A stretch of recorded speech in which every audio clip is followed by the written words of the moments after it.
Welcome to all of you this English grammar in Kannada. English grammar in Kannada ಒಂದು ಈ video ಸರಣಿಗೆ ಎಲ್ಲರಿಗೂ ಆಧಾರದ ಸ್ವಾಗತ.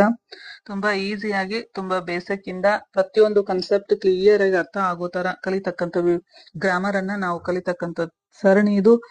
ಯಾರಿಗೆ ಗ್ರಾಮರ್ ಗೊತ್ತಿಲ್ಲ ಅವರು ಸಹಿತ ತುಂಬಾ ಈಸಿಯಾಗಿ ಕಲಿಬಹುದು. ಮತ್ತೆ 10 ಮತ್ತು 12ನೇ ತರಗತಿ ಮಕ್ಕಳಿಗೋಸ್ಕರ ಮಾಡ್ತಕ್ಕಂಥ video. Already parts of speech, ಆಮೇಲೆ tenses, kinds of sentence, active voice, passive voices, direct and indirect complete ಆಯ್ತು. ಅವುಗಳನ್ನ ಒಂದ್ಸರಿ ನೋಡಿ ಅವುಗಳ ಉಪಯೋಗವನ್ನ ತೆಗೆದುಕೊಂಡು ಆ ವಿಡಿಯೋಗಳು ತುಂಬಾ 10-12 ನಿಮಿಷ ಅಥವಾ 5-6 ನಿಮಿಷಗಳ ವಿಡಿಯೋಗಳು ಮಾತ್ರ ಇದಾವೆ. ಅವುಗಳನ್ನ ನೋಡಿ ನೀವು ಯಾವ್ದಾದ್ರು ಕ್ವಶನ್ ಪೇಪರ್ ಬಿಡಿಸಿದ್ರೆ ನಿಮ್ಗೆ ತುಂಬಾ ಈಸಿಯಾಗಿ ಅರ್ಥ ಆಗುತ್ತೆ ಅಂತ ಹೇಳಕ್ ಇಷ್ಟಪಡ್ತೀನಿ. ಇವತ್ತು ನಾವು ಕಂಪ್ಯಾರಿಸನ್ ಆಫ್ ಡಿಗ್ರೀಸ್ ಅಂದ್ರೆ ಏನು, ಕಂಪ್ಯಾರಿಸನ್ ಆಫ್ ಡಿಗ್ರೀಸ್ ಅಂದ್ರೆ ಅಡ್ಜೆಕ್ಟಿವ್ಸ್ ಗಳನ್ನ, ಅಡ್ಜೆಕ್ಟಿವ್ ಅಂದ್ರೆ ಏನು, ಪಾರ್ಟ್ಸ್ ಆಫ್ ಸ್ಪೀಚ್ ಅಲ್ಲಿ ನಮಗೆ ಗೊತ್ತು. ನಾಮಪದಗಳನ್ನ ವರ್ಣನೆ ಮಾಡ್ತಕ್ಕಂಥದ್ದು ಅಡ್ಜೆಕ್ಟಿವ್. ಓಕೆ, ಇಲ್ಲಿ ಎಕ್ಸಾಂಪಲ್ ಇದಾವೆ. The cat is cute. Cute ಅಂತಕ್ಕಂಥ ವರ್ಡ್ ಏನದು, ಅಡ್ಜೆಕ್ಟಿವ್. ಯಾವ್ದ್ರ ಬಗ್ಗೆ ಹೇಳುತ್ತೆ, ಕ್ಯಾಟ್ ಬಗ್ಗೆ ಹೇಳುತ್ತೆ. The man is tall. ಅಲ್ಲಿ ಯಾರ ಬಗ್ಗೆ ಹೇಳ್ತಾರೆ ಅವರು, ದ ಮ್ಯಾನ್ ಬಗ್ಗೆ ಹೇಳ್ತಾರೆ. ಟಾಲ್ ಅಂತ ಹೇಳ್ತಾರೆ. ಇದು ಏನು, ಅಡ್ಜೆಕ್ಟಿವ್. ಈ ಸೆಂಟೆನ್ಸ್ ಅಲ್ಲಿ ಅಡ್ಜೆಕ್ಟಿವ್ ಅಂತ ನಮಗೆ ಕ್ಲಿಯರ್ ಆಗಿ ಗೊತ್ತಾಯ್ತು. ಈಗ ಡಿಗ್ರೀಸ್ ಅಲ್ಲಿ ಎಷ್ಟು ಪ್ರಕಾರ, ಡಿಗ್ರೀಸ್ ಅಲ್ಲಿ positive degree, comparative degree, superlative degree. Already ನಮ್ಗೆ ಸ್ವಲ್ಪ ಗ್ರಾಮರ್ ಪರಿಚಯ ಇದ್ದೇ ಇರುತ್ತೆ, ಸ್ವಲ್ಪ ಆದ್ರೂ ಕ್ಲಿಯರ್ ಆಗ್ಲಿ ಅಂತ ನಾನು ಇದನ್ನ ಹೇಳ್ತಾ ಇದ್ದೀನಿ. Positive degree, comparative degree, superlative degree, ಈ 3 ಡಿಗ್ರಿಗಳು ಕಂಪ್ಯಾರಿಸನ್ ಆಫ್ ಡಿಗ್ರಿ ಅಂತ ನಾವು ಓದ್ತೀವಿ.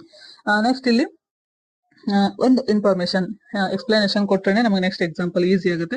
ಪಾಸಿಟಿವ್ ಡಿಗ್ರಿಯಲ್ಲಿ ಅಡ್ಜೆಕ್ಟಿವ್ ಫಾರ್ಮ್ ಅಲ್ಲೇ ಇರುತ್ತೆ. ಮೂಲತಃ ಏನ್ ಅಡ್ಜೆಕ್ಟಿವ್ ಇರುತ್ತೆ. ಇವಾಗ ಜಸ್ಟ್ ನೋಡಿದಿವಲ್ಲ ಇಲ್ಲಿ, the cat is cute, the man is tall, cute, tall, ಈ ತರ ಮೂಲ ರೂಪನೇ ಇಲ್ಲಿ ಇರುತ್ತೆ. ಬಟ್ ಸೆಂಟೆನ್ಸ್ ಅಷ್ಟೇ ಇರಲ್ಲ, ಸ್ವಲ್ಪ ಲಾಂಗ್ ಇರುತ್ತೆ ಆ ಸೆಂಟೆನ್ಸ್.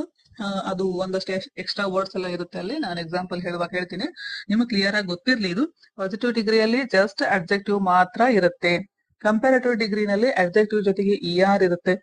ಅಂದ್ರೆ ಟಾಲ್ ಇದ್ರೆ ಟಾಲರ್, ಈ ತರ. ಆಮೇಲೆ ಮೋರ್ ಪ್ಲಸ್ ಅಡ್ಜೆಕ್ಟಿವ್ ಇರುತ್ತೆ. ಅಂದ್ರೆ ಬ್ಯೂಟಿಫುಲ್, ಮೋರ್ ಬ್ಯೂಟಿಫುಲ್ ಅಂತಕ್ಕಂಥದ್ದು.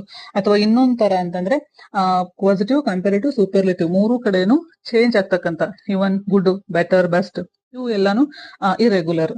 ಸೇಮ್ ಇವುಗಳು ಸಹಿತ ನಾವು ಯಾವ ತರ ಕ್ರಿಯಾಪದಗಳನ್ನ present, past and past participle verb ಅಂತ 3 ತರ ಮಾಡಿ ಲಿಸ್ಟ್ ಔಟ್ ಮಾಡ್ಕೊಂಡು ಸ್ಟಡಿ ಮಾಡಿದಿವಲ್ಲ, ಅದೇ ತರ ಇವುಗಳನ್ನು ಸಹಿತ ನಾವೇನ್ ಮಾಡ್ಬೇಕು, ಒಂದಷ್ಟು ಶಬ್ದಗಳನ್ನ ಲಿಸ್ಟ್ ಔಟ್ ಮಾಡ್ಕೊಂಡು ಓದ್ಲೇಬೇಕು.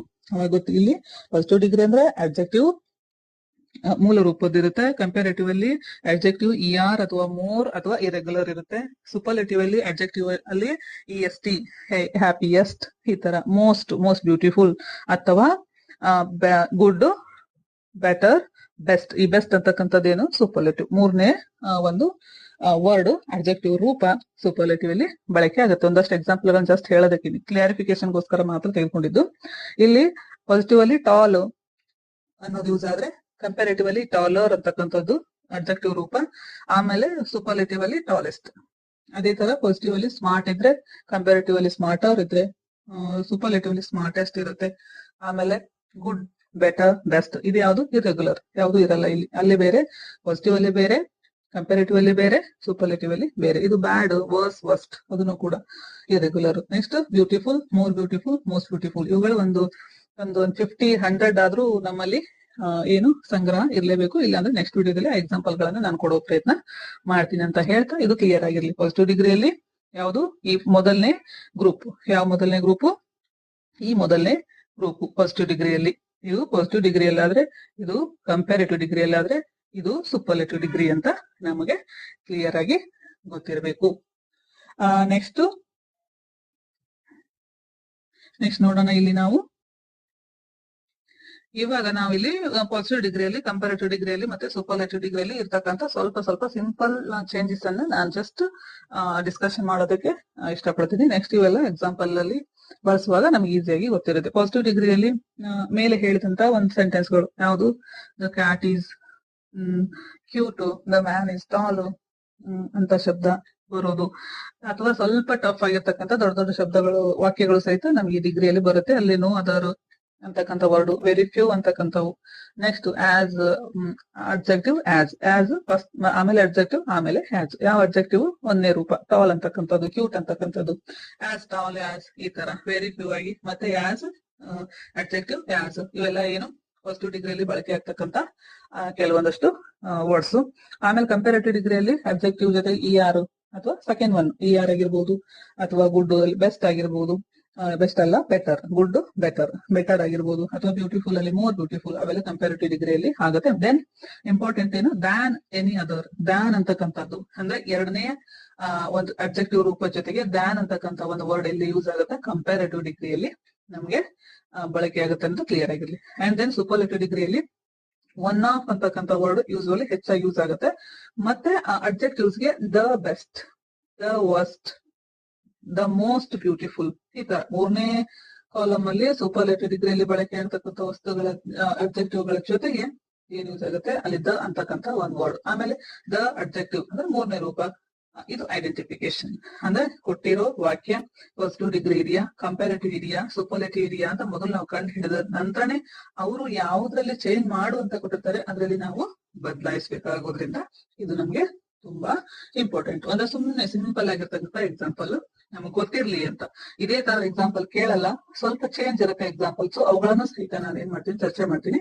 ಈ ತರ ವಾಕ್ಯಗಳನ್ನು ಸಹಿತ ನಾನು ನೆಕ್ಸ್ಟ್ ಚರ್ಚೆ ಮಾಡ್ತೀನಿ. ಕಂಪ್ಯಾರಿಸನ್ ಆಫ್ ಡಿಗ್ರೀಸ್ ಏನಿದೆ, ಒಂದು positive degree, Rama is a tall boy, just ಏನಿಲ್ಲ, ನಾರ್ಮಲಿ ಒಂದು ಅಬ್ಜೆಕ್ಟಿವ್ ಮಾತ್ರ ಇದೆ ಇಲ್ಲಿ. ನೆಕ್ಸ್ಟ್ ಕಂಪ್ಯಾರಿಸನ್ ಮಾಡ್ಬೇಕಾದ್ರೆ ರಾಮನಿಗೆ ಇನ್ನೊಬ್ಬ ವ್ಯಕ್ತಿ ಬೇಕು ಅಥವಾ ಯಾರಾದ್ರೂ ಬೇಕು ರಾಮನ ಜೊತೆ ಹೋಲಿಕೆ ಮಾಡುವ. ಇವಾಗ ಹಿಂಗ್ ಬಂದ, ರಾಮ ಎಲ್ಲಿ ಬರ್ತಾನೆ, ಕೊನೆಗೆ ಬರ್ತಾನೆ, ಅಲ್ಲಿ ನೋಡೋಣ. Next grammatically structure wise change ಮಾಡುವಾಗ ನೋಡೋಣ. ಈಗ Rahim is taller than Rama. Rama is tall ಅಂದ್ರೆ ಅವನಕ್ಕಿಂತ ಸ್ವಲ್ಪ ಟಾಲರ್ ಆದಾಗ ಅವನಕ್ಕಿಂತ ಹೈಟ್ ಇರ್ತಕ್ಕಂಥ ಈ ಟಾಲ್ ಅನ್ನೋ ವರ್ಡ್ ಯೂಸ್ ಮಾಡಿರೋದ್ರಿಂದ ನಾವು ಟಾಲರ್ ಅನ್ನೋ ವರ್ಡ್ ಅನ್ನೇ ಕಂಪ್ಯಾರಿಟಿವ್ ಅಲ್ಲಿ ಯೂಸ್ ಮಾಡ್ಬೇಕು. So Rahim is taller than Rama. ಇವಾಗ ಸೂಪರ್ಲೇಟಿವ್ ಡಿಗ್ರಿಯಲ್ಲಿ ಇನ್ನೊಬ್ಬ ಬರ್ತಾನೆ, third person, Roshan is the tallest of all ಅಂದ್ರೆ ರಹೀಮ್ ಕಿಂತನೂ ಹೈಟ್ ಯಾರು, ರೋಷನ್. ಈ ತರ ಒಂದು ಸೆಂಟೆನ್ಸ್ ಕಂಪ್ಯಾರಿಸನ್ ಆಫ್ ಡಿಗ್ರೀಸ್ ಅಲ್ಲಿ. ಇನ್ನೊಂದು ಎಕ್ಸಾಂಪಲ್ ನೋಡೋಣ. Ramya's mango is sweet, just Ramya's mango is sweet positive, Hari's mango is sweeter than Ramya, ರಮ್ಯಾನ್ಕಿಂತ ಯಾವುದು ಹರಿದು ಸ್ವೀಟರ್ ಇದೆ. Next Sameer's mango is sweetest of all, ರಮ್ಯಾನ್ಕಿಂತಲೂ ಹರಿಗಿಂತಲೂ ಸಮೀರ್ ಹತ್ರ ಇರ್ತಕ್ಕಂಥ ಮ್ಯಾಂಗೋ ಏನಾಗಿದೆ ಎಲ್ಲಕ್ಕಿಂತ ಸ್ವೀಟ್ ಆಗಿದೆ. ಇವು positive, comparative and superlative example ಇರ್ತಕ್ಕಂಥ ಸಿಂಪಲ್ ಆಗಿರ್ತಕ್ಕಂಥ ಎಕ್ಸಾಂಪಲ್ಸ್. ಇಂಥದೊಂದಷ್ಟು ಎಕ್ಸಾಂಪಲ್ ಗಳನ್ನ ಸ್ಟಡಿ ಮಾಡಿ ಒಂದಷ್ಟು ವರ್ಡ್ ಗಳನ್ನ ಅಬ್ಜೆಕ್ಟಿವ್ ಗಳನ್ನ ಕಲೆಕ್ಟ್ ಮಾಡಿ ನಾನು ನೆಕ್ಸ್ಟ್ ಎಪಿಸೋಡ್ ಅಲ್ಲಿ ಎಕ್ಸಾಂಪಲ್ಸ್ ಗಳನ್ನು ತೆಗೆದುಕೊಂಡು ಒಂದ್ ಸ್ವಲ್ಪ ಎಕ್ಸ್ಪ್ಲನೇಷನ್ ಜಾಸ್ತಿನೇ ಇದೆ, ಅವು ಕ್ಲಿಯರ್ ಆಗ್ಬೇಕು ಅಂದ್ರೆ ನೆಕ್ಸ್ಟ್ ಕಂಟಿನ್ಯೂ ಮಾಡೋಣ ಅಂತ ಹೇಳ್ತಾ thank you, take care, thank you very